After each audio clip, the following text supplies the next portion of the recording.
टिमी आज घर पे अकेला है क्योंकि टिमी के पेरेंट्स 2 दिन के लिए शहर से बाहर गए हुए हैं और टिमी ने अभी कुछ दिन पहले ही नया PS5 खरीदा है। इसलिए टिमी ने गुल्ली बुल्ली और शॉन को दिन में 2 बजे घर पे बुलाया था और अब रात के 8 बज चुके हैं। टिमी समझ गया है कि गुल्ली बुल्ली नहीं आने वाले क्योंकि वो दोनों शॉन के साथ वीडियो गेम्स खेलने में मस्त होंगे।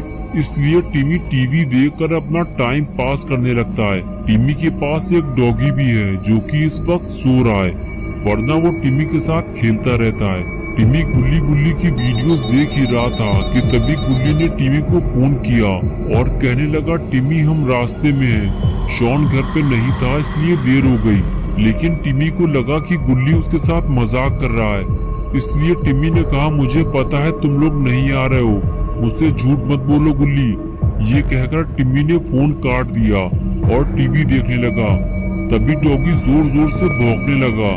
टिमी बोला, चुप हो जाओ डॉगी, तुम कहाँ से उठ गए, मुझे सुकून से बैठकर टीवी देखने दो, मेरा दिमाग पहले ही काफी खराब है।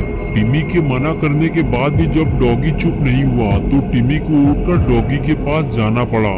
टिमी बोला, डॉगी तुम मुझे क्यों परेशान कर रहे हो, मैं ही तुम्हें इस घर में लेकर आया था और अगर इसी तरह तुम मुझे परेशान करोगे तो मेरी और तुम्हारी दोस्ती खत्म हो जाएगी। कुछ समझ में आया तुम्हारे? डॉगी को समझाने के बाद टिमी वहाँ से जाने लगा और डॉगी चुपचाप बैठ गया। लेकिन टिमी के वहाँ से जाते ही डॉगी फिर से उठकर खड़ा हो गया और भौंकने लगा। लेकिन टिमी नहीं जानता कि डॉगी यूं ही फालतू में नहीं भौंक रहा है, उसने किसी अजनबी इंसान को घर में घुसते हुए देख लिया है और वो टिमी को अलर्ट कर रहा है कि सतर्क हो जाओ, घर में कोई अनजान इंसान घुस आया है। लेकिन टिमी नहीं समझ पाता कि डॉगी उसे क्या कहना चाहता है और उसे ऐसा लगता है कि डॉगी शायद भूखा है, इसलिए वो उसके लिए खाना लेने जाने लगता है। ठीक है, चुप हो जाओ डॉगी, मैं तुम्हारे लिए खाना लेकर आता हूँ, ये डॉगी मुझे सुकून से बैठने नहीं देगा। टिमी ये सब सोच ही रहा था कि तभी घर की लाइट चली गई और पूरे घर में अंधेरा हो गया। टिमी समझ नहीं पाता कि ये अचानक से क्या हो गया। इस वक्त तो लाइट नहीं जाती और अगर किसी वक्त लाइट चली भी जाती है तो इन्वर्टर चालू हो जाता है, लेकिन इस टाइम इन्वर्टर चालू क्यों नहीं हुआ? कहीं डॉगी ने तो कोई काम नहीं बनाया। टिमी को बैकयार्ड में जाकर देखना होगा। टिमी घर के बैकयार्ड में रखे हुए इन्वर्टर को देखने जाता है। तभी उसे अपना डॉगी वहाँ पर नहीं मिलता जहाँ वो उसे थोड़ी देर पहले छोड़ कर गया था। टिमी परेशान हो जाता है कि आज डॉगी को क्या हो गया है, ये इतनी अजीब हरकतें क्यों कर रहा है। टिमी डॉगी को ढूंढने लगता है और कुछ देर बाद उसे डॉगी भौंकता हुआ दिखाई देता है। लेकिन टिमी समझ नहीं पा रहा है कि डॉगी आखिर किस चीज को देखकर इतना भौंक रहा है। टिमी समझ जाता है कि कुछ गड़बड़ तो जरूर है, वरना डॉगी ऐसी हरकत कभी नहीं करता जैसी वो आज कर रहा है। टिमी डरते डरते आगे बढ़ता है और देखने की कोशिश करता है कि आखिर ऐसा क्या है जिसने डॉगी को इतना परेशान कर रखा है। लेकिन यहाँ भी ऐसा कुछ नहीं है। हो सकता है डॉगी ने किसी बिल्ली को घर में घुसते हुए देख लिया होगा, इसीलिए वो इतना पगला गया है और चिल्ला चिल्ला कर दिमाग खराब कर रखा है। यहाँ तो दूर दूर तक कोई नहीं है। कुछ देर तक टिमी घर के चारों तरफ देखता रहा और फिर उसे यकीन हो गया कि यहाँ कोई नहीं है। इससे पहले भी कई बार बिल्लियां घर में आ चुकी हैं और डॉगी उन्हें देखते ही दौड़ा चुका है और लगता है आज भी ऐसा ही हुआ होगा क्योंकि डॉगी का भौंकना भी अब बंद हो चुका है। अब टिमी अंदर जाने के बाद घर की लाइट चालू करेगा और डॉगी को खाना देगा और फिर सुकून से बैठकर टीवी देखेगा।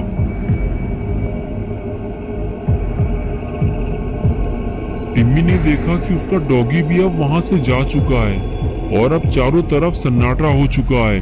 टिम्मी नहीं जानता कि अब वो अपने डॉगी की आवाज फिर कभी नहीं सुन पाएगा क्योंकि डॉगी अब मर चुका है। टिम्मी ने जैसे ही डॉगी को देखा उसकी हालत खराब होने लगी।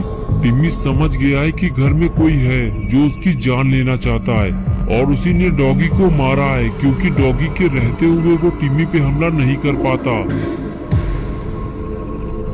टिम्मी फौरन भागता हुआ आता है और गुल्ली को फोन लगाता है और पूछता है, तुम लोग कहाँ हो गुल्ली, मेरे घर के अंदर कोई घुस आया है और उसने डॉगी को मार दिया है। गुल्ली कहता है, हम लोग घर पहुँचने ही वाले हैं टिम्मी, तुम घबराओ मत, लेकिन घर में कौन घुस आया है, क्या तुम उसे जानते हो? टिम्मी कहता है नहीं, मैंने तो उसे देखा ही नहीं है, सिर्फ डॉगी ने ही उसे देखा था और वो मारा गया है। गुल्ली ने कहा जाओ, जितने जल्दी हो सके कहीं सेफ जगह छुप जाओ या घर से बाहर भाग जाओ, जब तक हम लोग ना आ जाएं बाहर मत निकलना। टिम्मी कहता है मुझे बाहर जाने में डर लग रहा है गुल्ली, मैं घर के अंदर ही कहीं छुप जाता हूँ, अभी वो घर के अंदर नहीं आया है। टिम्मी का इतना कहना ही था कि वो शैतान घर के अंदर घुस आया, जिसे टिम्मी पहली बार देखने वाला है, और इसको देखने के बाद टिम्मी शायद अब और किसी को नहीं देख पाएगा। टिम्मी ने जैसे ही उसे देखा फौरन समझ गया कि उसकी मौत का वक्त अब करीब आ चुका है। टिम्मी फौरन अपनी जान बचाकर भागने लगा, लेकिन अब टिम्मी बच नहीं पाएगा क्योंकि इस खूनी दरिंदे ने, जिसका नाम माइकल मायर्स है, उसने टिम्मी को देख लिया है और अब टिम्मी का टिमटिमाता हुआ दिया बुझने वाला है, क्योंकि टिम्मी घर पे बिल्कुल अकेला है और उसकी मदद करने वाला डॉगी भी अब मर चुका है। डॉगी के जिंदा रहते हुए टिम्मी पे हमला करना माइकल के लिए आसान नहीं था, इसीलिए उसने पहले डॉगी को मारा और अब टिम्मी का टमाटर कटने वाला है। टिम्मी डर के मारे बैकयार्ड में छुपा हुआ है, उसे ऊपर वाले फ्लोर पे जाना है, लेकिन अंदर माइकल घुसा हुआ है, इसलिए वो अंदर नहीं जा सकता। लेकिन जैसे ही माइकल बाहर आता है, टिम्मी फौरन छुपता हुआ अंदर की तरफ भागता है, लेकिन कोई फायदा नहीं हुआ क्योंकि एक बार फिर माइकल ने टिम्मी को भागते हुए देख लिया है। टिम्मी जल्दी जल्दी सीढ़ियां चढ़ते हुए सीधे अपने मॉम डैड के रूम में भागता है और माइकल उसे देखता रहता है कि वो कहाँ जा रहा है, और फिर वो भी सीढ़ियां चढ़ते हुए ऊपर जाने लगता है। टिम्मी अब माइकल के ट्रैप में फंस चुका है। अगर टिम्मी घर से बाहर भागता तो माइकल के लिए उसे पकड़ना मुश्किल हो जाता। उसने छुपने के लिए गलत जगह चुन ली है और माइकल का काम आसान कर दिया है। माइकल जैसे ही रूम के अंदर जाएगा, टिम्मी रूम से फिर बाहर नहीं निकल पाएगा, और वही हुआ जिसका डर था। माइकल सीधे रूम के अंदर जाता है और टिम्मी को ढूंढने लगता है, लेकिन टिम्मी उसे कहीं दिखाई नहीं देता। माइकल जानता है कि अब टिम्मी भागकर कहीं और नहीं जा सकता, और उसे ये भी पता है कि टिम्मी बेड के पीछे छुपा होगा या फिर बेड के नीचे, क्योंकि यहाँ कोई और ऐसी जगह नहीं है जहाँ टिम्मी अपने आप को छुपा सके। इसलिए वो बेड की तरफ आगे बढ़ने लगता है और उसके कदमों की आवाज सुनकर टिम्मी की धड़कन तेज हो जाती है। लेकिन जैसे ही वो अंदर आकर देखता है तो गुस्से से पागल हो जाता है, क्योंकि वहाँ तो कोई नहीं है और बेड के नीचे भी इतनी जगह नहीं है कि टिम्मी वहाँ छुप सके। एक छोटे से बच्चे ने माइकल को बेवकूफ बना दिया है, लेकिन माइकल जानता है कि टिम्मी उसे ज्यादा देर तक छुप नहीं सकता और वो उसे ढूंढते हुए रूम से बाहर आने ही वाला था।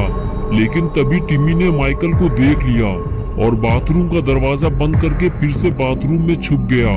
लेकिन दरवाजे की आवाज से माइकल चौकन्ना हो गया और उसे पता चल गया है कि वहाँ कोई है और अब टिम्मी की जान जाने वाली है, क्योंकि माइकल बाथरूम का दरवाजा खोलकर अंदर घुसने की कोशिश करता है, लेकिन दरवाजे को अंदर से टिम्मी ने पकड़ रखा है, इसलिए दरवाजा नहीं खुलता। तो माइकल दरवाजे पे जोर से किक मारता है और टिम्मी नीचे गिर जाता है। दरवाजा खुल जाने के बाद टिम्मी और माइकल आमने सामने आ जाते हैं। टिम्मी माइकल से पूछता है कि तुम मुझे क्यों मारना चाहते हो, मैंने तुम्हारा क्या बिगाड़ा है? मुझे पता है कि तुमने ही मेरे डॉगी को भी मारा है, चले जाओ यहाँ से वरना मैं पुलिस को बुलाऊंगा। लेकिन माइकल कुछ नहीं सुनता और टिम्मी की तरफ आगे बढ़ने लगता है। टिम्मी पीछे हटते हुए उसे बार बार पुलिस को बुलाने की धमकी देता है। तभी माइकल अपनी कुल्हाड़ी से टिम्मी के ऊपर हमला कर देता है और वो कुल्हाड़ी सीधे टिम्मी के सीने में लगती है और वो उठकर वहाँ से भागने लगता है। माइकल जानता है कि टिम्मी अब फंस चुका है और वो अब यहाँ से कहीं नहीं जा पाएगा, और तभी गुल्ली और शॉन टिम्मी के घर पहुँच जाते हैं। शॉन की नजर किसी चीज पर पड़ती है और वो गुल्ली से गाड़ी रोकने के लिए कहता है। गाड़ी रुकते ही शॉन सीधे गाड़ी से नीचे उतरकर उस तरफ भागता है जहां उसने किसी को लटकते हुए देखा है। वहां पहुंचने पर उसे पता चलता है कि वो तो टिम्मी है, जो कि बाथरूम की खिड़की से बाहर लटका हुआ है। शॉन कहता है, टिम्मी तुम ये क्या कर रहे हो, तुम नीचे गिर जाओगे। टिम्मी कहता है, शॉन मैं मरने वाला हूँ और वो मुझे मार डालेगा, तुम लोग जल्दी से यहाँ से चले जाओ वरना तुम लोग भी मारे जाओगे। तभी गुल्ली और बुल्ली भी वहाँ पहुँच जाते हैं। टिम्मी कहता है, मेरा हाथ छूट रहा है, मैं गिर के मरने वाला हूँ। और कुछ ही देर में टिमी नीचे गिर जाता है, लेकिन गुल्ली बुल्ली उसे मरने से बचा लेते हैं। लेकिन टिमी ठीक से खड़ा नहीं हो पाता। वो गुल्ली बुल्ली से कहता है कि उसने मुझ पर कुल्हाड़ी से हमला किया है। गुल्ली कहता है, क्या तुम उसे जानते हो टिमी? लेकिन तभी अचानक से टिमी जमीन पर गिरकर बेहोश हो जाता है। माइकल गुल्ली और बुल्ली को देख लेता है और चौकन्ना हो जाता है और नीचे गिरने के बाद टिमी भी बेहोश हो जाता है। तभी शॉन कहता है, गुल्ली तुम इसे कहाँ लेकर जा रहे हो? इसे घर के अंदर ले जाना खतरे से खाली नहीं है। गुल्ली कहता है, मुझे पता है शॉन, इसलिए मैं इसे जीप में आराम से लेटाल देता हूँ और फिर हम अंदर चलेंगे। और उसके बाद गुल्ली टिमी को गाड़ी में छोड़कर घर की तरफ आगे जाने लगता है। आगे जाते ही गुल्ली को ऐसा लगता है कि मेन डोर पर कोई है। गुल्ली बुल्ली और शॉन से कहता है कि मुझे ऐसा लग रहा है कि जैसे दरवाजे पर कोई है। हम मेन डोर से अंदर नहीं जाएंगे, वरना घर में घुसते ही वो हम पर हमला कर देगा। शॉन बोला, गुल्ली तुम सही कह रहे हो, दरवाजा थोड़ा सा खुला हुआ है। वो देखो, उसने दरवाजा बंद किया। हम अंदर नहीं जा सकते, हमें टिमी को लेकर यहाँ से निकलना होगा, वरना हम सब मारे जाएंगे।